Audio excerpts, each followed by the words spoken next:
Avant que la Russie n'envahisse l'Ukraine en février, l'Agence des Nations Unies pour les réfugiés affirmait qu'il y avait 89 millions de personnes déplacées de force dans le monde. Avec l'exode ukrainien, ce nombre dépasse désormais les 100 millions. N'oubliez pas que nous nous concentrons maintenant tous sur l'Ukraine, mais l'Ukraine vient après une série d'autres urgences.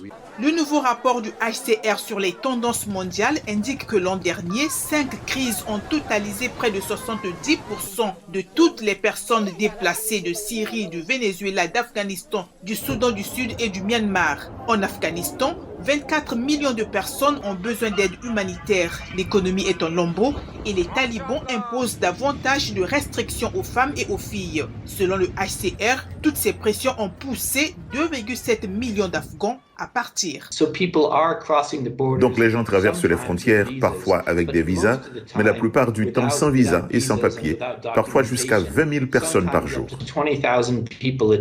De nombreuses personnes fuient vers les pays voisins. Plus d'1 million de personnes ont quitté l'Ukraine pour se réfugier en Pologne. Les gens, les réfugiés, ils fuient non pas le plus loin possible du conflit, mais le plus proche possible. Ils ne reviennent pas le plus tard possible, mais le plus tôt possible.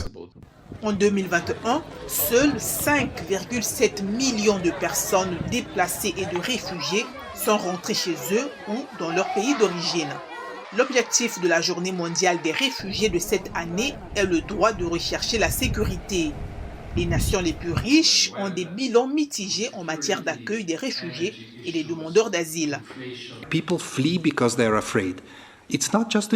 Les gens fuient parce qu'ils ont peur. Il n'y a pas que les Ukrainiens.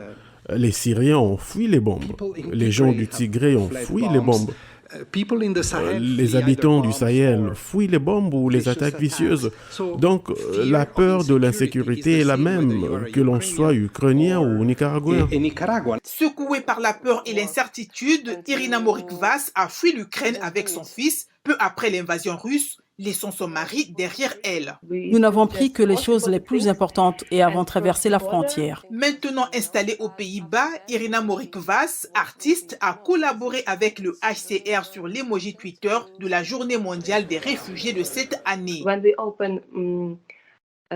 Lorsque nous ouvrons une porte de notre maison aux personnes qui en ont besoin, aux réfugiés par exemple qui ont besoin d'aide, nous ouvrons en quelque sorte notre cœur, car une maison, c'est le cœur de la famille.